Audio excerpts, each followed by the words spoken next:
Hello, welcome to Comic Tropes. I'm your host, Chris. And folks, I think I might have found another gem of a comic. I love finding weird Golden Age superheroes that have strange powers or origins, and today I have one that has become one of my favorites. We're going to be talking about the Fantom of the Fair, a comic published by Centaur Publishing in July of 1939 that only lasted about a year. Now, I think he actually has a cool costume and a surprisingly brutal crime-fighting style. He's also got an insanely specific area to protect. So folks, before I begin, please hit the like and subscribe button and hit that notification bell. That's the best way to be notified that I've got new episodes like this up. And all that said, let's get into it. Allow me to introduce you to the Fantom of the Fair. This is a mysterious superhero who debuts in an all-black suit that even covers his face, a cape that changes color depending on the issue, and a yellow belt. The Fantom does not really bother with a secret identity, so it's not clear why he wears a full face mask, but that's part of the charm of Golden Age superheroes. They often have unexplained details. Let's dig into that name real quick. Fantom of the Fair. What fair? The World's Fair. Fantom has declared that he will protect the World's Fair from crime. The World's Fair was a 2-year event in New York in the spring and summers of 1939 and 1940 that hosted pavilions and exhibits, as well as rides and restaurants from different states and even countries around the world. While it was attended by millions, the event underperformed due to a war going on that limited international guests and the Depression limiting who could afford to attend.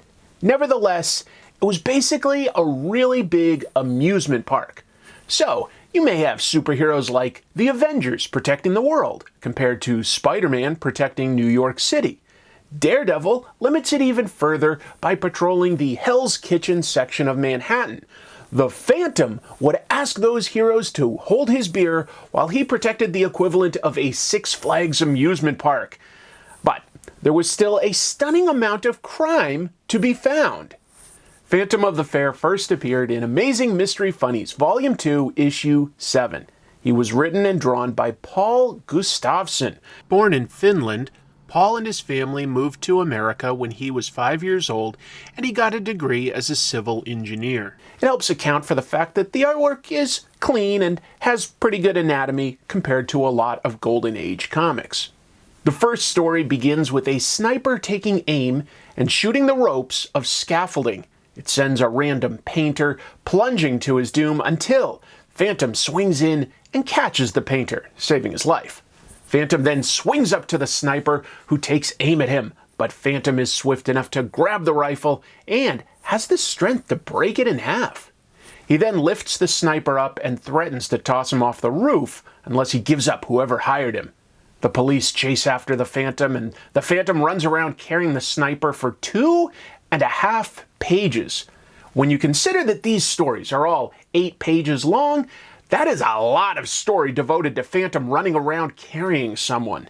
Fantom apparently has an underground lair beneath the fair, and he shows the sniper that he has a torture room, bragging that he has hundreds of ways to torture him. The sniper quickly gives up his employer, a man named Oko, who is a contractor hoping to get more work building stuff at the fair by killing his business competition. So we have a character who's wearing a full face mask, who has a lair underground. Do we think that he's trying to be a little bit of a reference to the Phantom of the Opera? Yeah, I'd say so. This superhero is like, I am the Fantom of the Fair, and I declare that no one will notice my despair because they do not care. Okay, I don't know what I'm doing. Let's just move on with the story. While all of this is going on, one of the laborers at the fair randomly tells the police that he has an old book, thousands of years old, in Icelandic that talks about the Fantom. This hints at ancient origins and that the Fantom has been around a long time, possibly from Iceland, like his author, Paul Gustafsson, but that's never followed up on. This is the most we get to learn about the Fantom's past. Oh, and apparently the Fantom also has some sort of mental powers, because in the caption box for that panel, it says he gave the sniper amnesia. Knowing the Fantom, that spell of amnesia was probably just punching the thug in his face until he had some sort of a brain aneurysm. If you're keeping track, this means Fantom has super strength, amnesia powers, a torture chamber, is thousands of years old, and likes defending parks. He has no secret identity, no friends, no day-to-day job. He's way overqualified for his self-imposed mission of defending the World's Fair. I love it. No notes. The story gives us 2 pages of Fantom beating up Oko's thugs. The police arrive and Fantom vanishes. Sounds like Oko will get away with everything until Fantom punches his arm through the wall and strangles Oko. Desperate not to die, Oko confesses, and apparently in 1930s New York City, that was enough to convict, which means the story is over. A superhero defending an amusement park may seem like a stretch, but Centaur published some pretty weird stuff, like a literal centaur superhero. In issue 2, we meet Sir Conway, a hunter, arguing with Professor Carter, a guy who just seems to be hanging out at the fair. Sir Conway has captured what is called a prehistoric gorilla named Tyconda and plans to make millions by showing him off at the fair's zoo. Professor Carter thinks it's too dangerous. Neither of them care for the welfare of the incredibly rare animal. But by page 2, Tyconda has wrenched his steel bars apart and shrugged off the attacks of the fair's guards. Fantom doesn't show up until page 4 of the 8-page story, jumping in and chasing Tyconda. Page 5 tells us Tyconda recognizes Fantom from, quote, thousands of years ago. This implies that Tyconda is smart enough to remember things from thousands of years ago, that Fantom has dressed the same for thousands of years so that he can be recognized, and that we don't get to see that cool fight from back then, we're just told about it. Awesome. The Fantom chases Tyconda onto the roller coaster and they begin trading punches. Eventually, Fantom throws Tyconda to his death, and the police officer seems pretty impressed that he just killed a gorilla with his bare hands. I don't know how heroic it is to kill a scared, endangered animal, but I guess it kept the roller coaster running for the rest of the day, so Fantom's work is done. Even though the fair has snipers and rampaging gorillas, apparently business is still going well, because in the 3rd story, a carnival owner named Adams confronts a guy named Marcos who keeps imitating his attractions and stealing his business.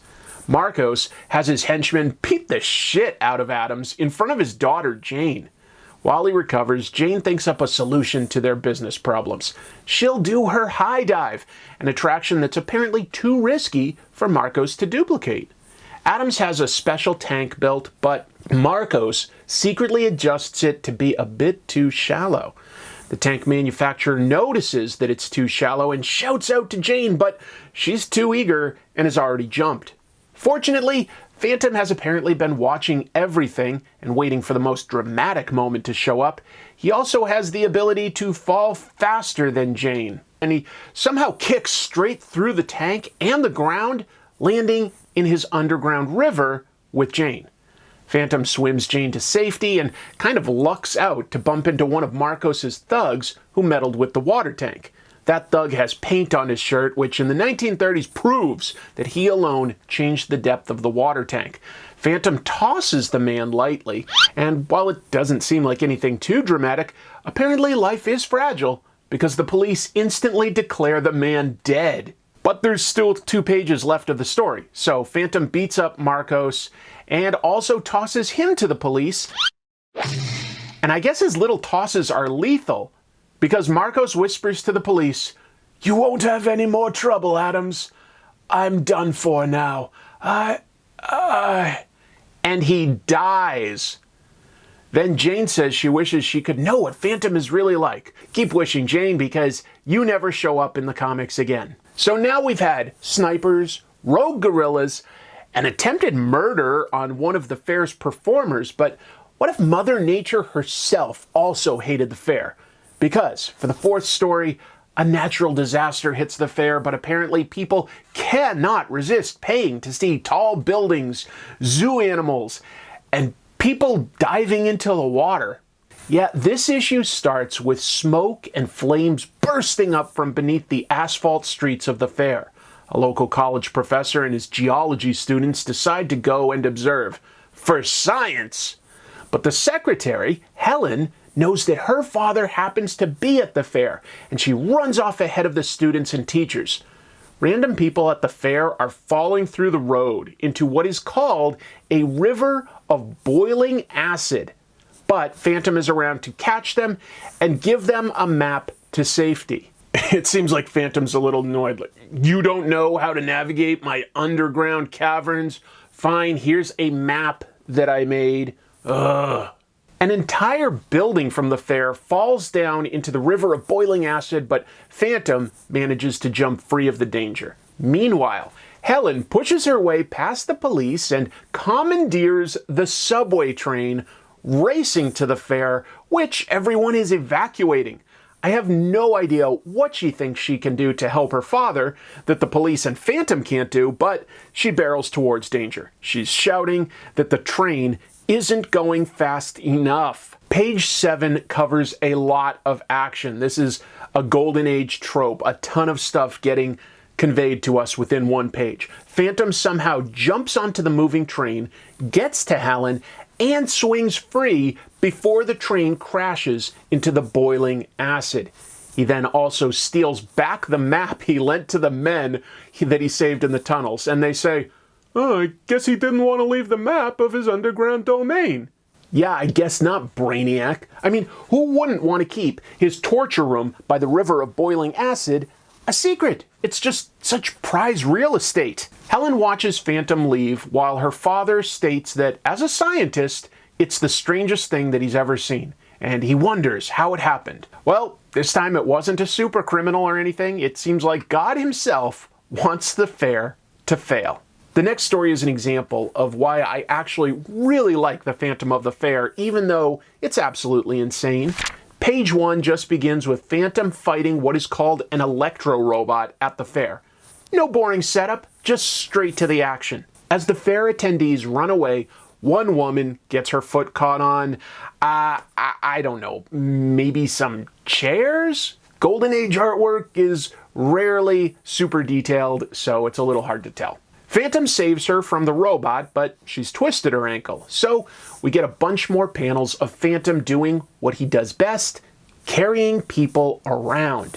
Once everyone's out of the building, Fantom reasons that someone must be controlling the robot by line of sight. I don't know how he knows that, but maybe it's something he's encountered thousands of years ago. Fantom spots a man on a building and chases him down, but before he can figure out what's going on, the man presses a button that makes his robot grab a random person and start to squeeze. Fantom runs over and struggles to free the man, eventually just breaking the metal arms apart and saving the innocent civilian. Then the Fantom runs back to the engineer and punches him a bunch before dropping him in front of the police. A man reads a note that the Fantom says this is the man who made the robot, but then the reader of the note expresses doubt that the man will ever revive. Fantom has killed another man through his patented gentle toss maneuver. And now the story is over, so we never get to learn why this guy built a robot to attack people. This fair is a dangerous place. This next story is also a favorite. While he is still called the Fantom of the Fair, the opening text lets us know that the fair is now closed for the winter. So Fantom is just wandering around looking for trouble to stop. He finds it at a random industrial building in central Pennsylvania. There, two workers are arguing. Dark-haired Rusty doesn't want to work for Jane, who just inherited the plant, because she's a woman. Mike defends her, so Rusty just decks him. Then Jane comes in and cracks a literal whip, telling Rusty and the other unhappy men to get back to work. Keep in mind, Jane is supposed to be the good guy here, the lady that's hitting her employees. Rusty and a group of men approach Jane, take her whip, and back her up. She stumbles off a catwalk, but Fantom swings in. He always knows when to show up. After things have escalated to violence, but just before someone dies. Unfortunately, Fantom has changed his costume, and I would argue, not for the better. It's now blue instead of black, and instead of having a full face mask, it's a cowl. I like how the top of his head is always lumpy, like it can barely contain his hair. It also looks like he can barely see out of his eye holes. I don't want to be around anymore. Fantom starts beating up the laborers, and a huge vat of molten steel just spills out of nowhere. What a dangerous business. Fantom jumps between Rusty and Jane and punches him. Rusty says he was paid to be difficult by Jane's cousin who wants to take over the company. But Rusty doesn't want to get hit anymore. So Fantom demands he go back to work, and then he punches Rusty down some stairs. Surprisingly, this actually works, and everyone goes back to work. Hopefully not getting killed by random streams of liquid steel. We get a closing page where Jane sees her cousin drive by saying he's going on a long trip and she can have the mill. We can infer Fantom beat the shit out of him off panel. Then a blonde man asks Jane for directions, and she takes a moment to realize she recognizes the Fantom's voice. But now he's gone. Still, I guess we got to see his real face 7 stories in. It doesn't really build to anything. We never really get to know who this guy is. He's just an immortal Icelandic man that loves stopping crime, especially at fairs. A lot of these stories are pretty straightforward crime capers. In this story, one mine owner hires some other guys to sabotage a different mine so that he can buy it up cheap. It's got some good action as the mines collapse, and Fantom infiltrates this by pretending to be a doctor who is walking by. So he's just allowed to take the elevator down to help people. He quickly changes into his costume, and this time the cowl is red, which I personally don't care for. He beats the saboteurs up. The January 1940 story is a blast. We are introduced to Dr. Loy, who has made a giant creature, and let's just call it what it is. This dude is Dr. Frankenstein. He's got a castle attracting lightning, and he makes a gigantic creature to do his bidding.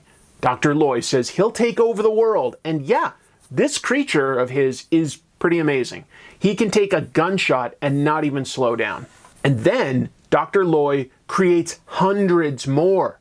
That sure escalated fast. The monsters are robbing a random bank that just happens to be the one that Fantom uses. So he gets into a fight and somehow even manages to put his costume on while in the middle of the fight. Fantom tosses one of the creatures into a water fountain and it starts to melt. You cursed rat! Look what you've done! I'm melting! Melting! Ah, Dr. Loy, you were so close. You made them bulletproof, but not waterproof. If only you'd thought to invest in a few hundred raincoats, you might have ruled the world. That story ends pretty quickly when Fantom simply tells the police to use some fire hoses and then punches Dr. Loy in the face a few times. The next story is still calling him the Fantom of the Fair, even though he hasn't had anything to do at the fair for about 6 months. The little intro text says he's gone up to Rochester, Maine to find some crime. Poor superhero is bored out of his mind. But fortunately for Fantom, Maine has a carnival pretty close to a fair. The police are confused about a murder. So instead of investigating, the chief of police gives himself a break when he sees a sign for Professor Pepper's Carnival. And who can blame him? They have attractions like Fat Sue. You know, our world has a lot of problems that stress me out, but I'm also glad that I don't live in a time when the most interesting thing that you could do was see an overweight person. I definitely rather have a PlayStation than pay money to see a large person.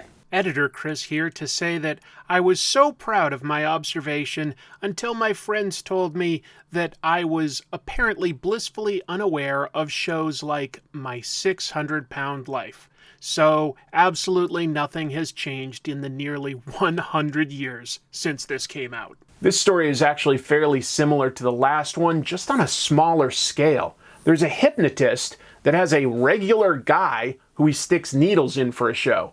Then at night, he sends this poor guy out to kill the chief of police's best friend. Fortunately, this mind-controlled moron utterly fails, and when the friend talks to the police, we're told the Fantom is just hanging out nearby, listening to them. I liked it when Fantom would just swing in and start punching. It's less fun to think that he's just standing outside some dude's window hoping to overhear a crime. The Fantom's a pervert. Fantom then beats the hypnotist's henchman with a single punch, and in the next panel, the hypnotist calls the police to confess. It's a pretty underwhelming finale to stories that have previously featured Fantom battling armies of thugs, ancient gorillas, and rivers of acid. The February issue of the comic has a little caption box explaining that the Fantom is looking for crime while the fair is closed. I love that they've stuck with the conceit that if he could, he'd be hanging out at the fair, but it just isn't open. In this story, some gangsters plan on robbing a professor. He says to no one in particular that he's made a fantastic and terrible discovery, and he has some sort of invention that looks like a microscope, but is apparently a weapon that the story never describes. The gangsters tie up the professor and decide to test the invention on a nearby barn. We then see that it has somehow made the barn collapse. This is the Fantom's worst introduction yet. We're told a strange figure appears, and we just see the Fantom standing in the middle of nowhere, talking to himself, saying, quote, "I have a hunch that something is wrong inside that warehouse, and that I had better act quickly." Well, who cares about doing any investigation work? The Fantom's right. He punches into the warehouse where the gangsters have tied up the professor and his daughter next to a barrel of dynamite. But Fantom does his favorite thing, carry people. He carries them right out of the warehouse. The Fantom rushes over to the gangsters' hideout. He just knows where it is, I guess. They try to use the invention against him, but we're told the Fantom is so fast that it disintegrates one of the henchmen behind him. During the fight, the invention falls onto the floor and breaks. Then the Fantom says the police can wrap things up and says to himself that he hopes the professor will forgive him for destroying his machine. I guess the artist forgot that a couple panels ago, we were told that it just fell to the floor. It legit looks like the artist forgot what was going on halfway across the page, because in the last two panels, he just blacks out Fantom's face like he forgot how to draw him from the top of the same page.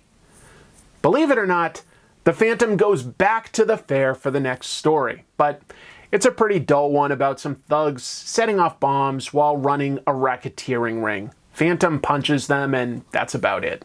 I think that the June story might also take place at the fair. We see a gangster try to strong-arm a baseball team owner into buying insurance so that his players don't get roughed up. The owner says no by punching the thug. Who needs the Fantom? In the next page, we see that the baseball players end up in the hospital and are getting hit in the head with flower pots, which take them out for the entire season. One of the players is driven off the highway, and as his vehicle falls through the air, the Fantom does one of his awesome entrances where he just swings in, grabs the guy out of the car in midair, saving his life. The Fantom chases down the driver that ran him off the road and pumps him for information, learning that the gangsters are injecting baseballs with nitroglycerin. Fortunately, the Fantom gets to the fair's baseball diamond just in time to save the players from an exploding baseball. He then picks up another one, beats up the gangsters, and as one of them tries to drive away, Fantom hurls the baseball at the car, apparently killing him in the explosion. The police don't seem to mind, just looking at the corpse in the street and muttering, "These boys end up the same way." The next Fantom story gets political, but not in the way most of the stories of the day did. There's no Nazis, for instance. Instead, a guy dressed like a G.I. Joe tells his men to force laborers at the Acme Company to sign up for his union and to use force if necessary. The villains of this piece are unions. How dare they argue for employees to get fair wages and health care We all know that laborers are treated well at their jobs by their bosses who hit them with whips when they don't work fast enough. This issue has a lot of talking to explain the plot, a lot of workplace accidents with Fantom popping up just in time to avert an injury. At one point, a union guy just flat out shoots the foreman on the job site dead. Fantom beats up a bunch of union members and tracks down the leader, who may or may not be involved with organized crime. Either way, the leader of the union tries to run away from Fantom and gets in an elevator, but forgot that he had his men sabotage it, and he drops to his death. Fantom looks kind of giddy in the final panel as he notes the villain didn't realize he caused his own death. There was also a new Fantom story in the comic Phantom Man. That only lasted 4 issues and reprinted the other Fantom of the Fair stories primarily. But in issue 2, Fantom visits a gigantic dam. On page 1, the artist drew a profile of Fantom that makes him look like Too Much Coffee Man. Am I wrong? I don't have a lot to say about this story because it is just confusing. The art is bad, with hardly any backgrounds. I can barely tell where anyone is or what they're doing. The dialogue implies that someone is sabotaging the construction site, but when Fantom finally confronts him, the dude just jumps off the dam to his death. Like I said, very confusing. The final Fantom story, kind of a weird 2-parter. Weird because first, they change his name to Phantom Man and abandon any mention of him protecting the fair. But also, Part 1 was in issue 8 of Amazing Mystery Fantasies Volume 3, and Part 2 was in issue 4 of the Phantom Man comic. That was the final issue, and it's kind of weird to jump across titles and expect your readers to follow. This story turns Phantom Man into more of a mysterious supporting character. A thug impersonates a sailor and follows the wealthy Steve and his unnamed fiancée on a ship to Africa. Phantom Man jumps aboard and follows along, I guess just sensing trouble. The evil sailor tries to stab Steve from behind, but Phantom Man gets him. When the ship reaches a port in Africa, we see that the assassin sailor is still around. So either Phantom Man just knocked him out and kept him on the ship, or this guy swam all the way from the middle of the Atlantic Ocean to Africa. The sailor assassin hires local men to kill Steve, but Fantom just beats them up. So now we've abandoned the Phantom of the Opera conceit and I guess just gone after imitating the Fantom comic strip where there's a masked superhero in Africa. And I guess the creators were like, well, you know, we've already got a guy that protects Africa. How do we differentiate this? I don't know. How about we have our Fantom beat up the locals instead of protect them? Sounds great. Let's do that. Apparently, Steve is on a hunting expedition to take down a giant elephant. The assassin somehow makes the giant elephant charge the camp at night, but Fantom jumps on its back, and we're told that Fantom disables the elephant with jujitsu. I have to admit, I feel like this story really cheated me by only giving me one panel of Fantom taking down an elephant and just telling me that he did it with jujitsu. I would love to see a whole page devoted to Fantom putting an elephant in an ankle lock. After the elephant is tied up, Fantom leaves, but in the same page, a native runs up and says, Steve has been kidnapped. Steve just can't do anything right. So Phantom Man returns and beats up some more people, making sure that Steve and his fiancée safely leave with the elephant.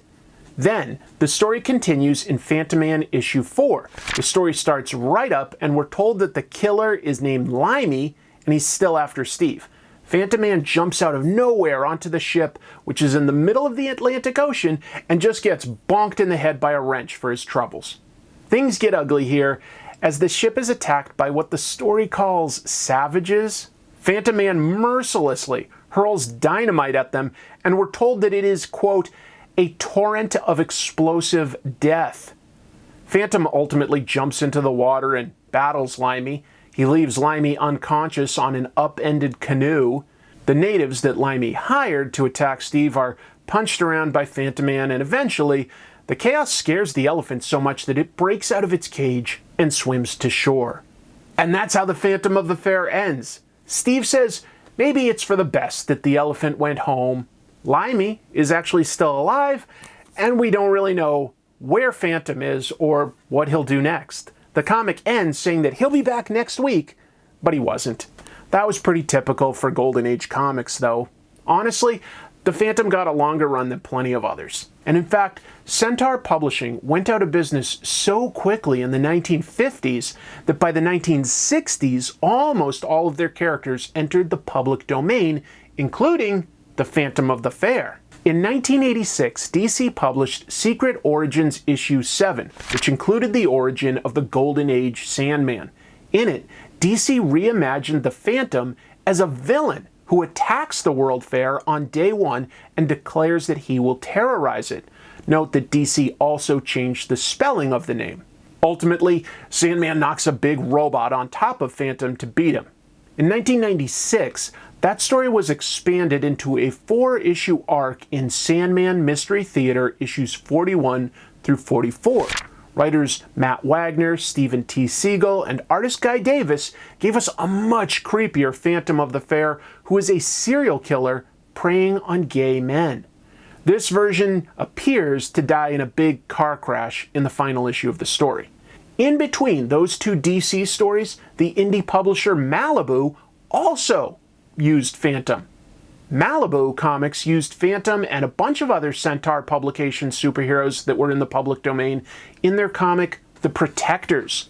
Fantom is renamed Gravestone here, but is still said to be incredibly old and wears an all-black bodysuit and cape. When the comic was canceled with issue 20, the entire world was blown up. It is a pretty dramatic ending for all of the characters. The Phantom of the Fair had a bit more of a legacy than most Golden Age superheroes, and I won't be surprised if someone else uses him someday. He's in the public domain. He has a good look with the all-black costume that he debuted in, and his mysterious origins that are hinted at in the first appearance add to his allure. I think that the part that amuses me the most is just how limited his scope was, trying to defend just some fairgrounds. But I also think that was part of why he didn't last long enough. The writers ran out of ideas at the fair after about half a year and just had him hit the road. They would hint that Fantom was going back to the fair, and in fact he did for about 3 more stories. I also think that the more Golden Age stories I read, the more I realize the supporting cast is really important. Giving us characters that we grow to care about that are put in danger, it's much more interesting than strangers that come and go each issue. And those personal connections help humanize the main character, letting us see their personality. The Fantom doesn't have too much of a personality, if I'm being honest. He starts with a torture room and ends his run blowing up Africans. He's not great, honestly.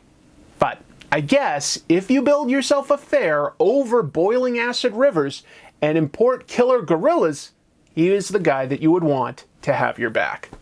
Folks, thank you so much for letting me take you on this journey with a very strange Golden Age superhero. For me, I put him up there with 7-Eleven, Dr. Hormone, and Dynamite Thor. I don't know. I really like his crazy stories. I think he had a good look. And it was just weird enough and different enough each story that it kept me entertained. I hope you enjoyed seeing this. And if you are interested in exploring Golden Age comics that are in the public domain, my recommendation is go to comicbookplus.com. It has nothing but public domain Golden Age stories, tons and tons of stuff. I'm always looking through it for stuff that stands out. Because it's extra weird, but I recommend that to you. Thank you so much for watching. Would love it if you left a comment down below. That helps the algorithm so that it shares it to more new people. I can always use your help there. I'll give you a few more thoughts during the closing credits, but get ready for next week because it's Christmas time and I've got something special in the works for you. All right, everybody, thanks so much for watching. Keep reading comics. So, thank you very much for watching. I am in the works on a Christmas episode. Not really reviewing a Christmas comic, although I am doing a dedicated special Christmas comic episode for my Patreon supporters, I should say. They always get one dedicated episode every month at the $2 and up level. So for less than the cost of one comic a month, you can get an extra episode by me. And whenever possible, I allow people to vote on that. So doing a look at a Christmas comic on Patreon. But for the show on Comic Tropes, every once in a while, I will look at a crazy Christmas special. I've looked at, Ninja Turtles, RoboCop, Rambo. I think I found another good one. I had to go to a foreign TV show, but it's pretty good. It has been very tough to do the show lately. I have depression and seasonal affective disorder, and it's hitting me real hard. I'll just let you know that. So just got a lot of stress in my life. I've got a day job, trying to still put out enough episodes that keeps people engaged and entertained, because I love making these episodes. I love it. It's one of the few things in my life that brings me a little bit of pleasure. But anyway, yeah, just letting you know that I'm definitely having a tough time, but I guess I won't dwell on that because I don't want to bring you down, but definitely having a tough time, definitely. But anyway, doesn't matter. I'm here. I'm enjoying talking to all of you. Love the comments, love the shares on social media.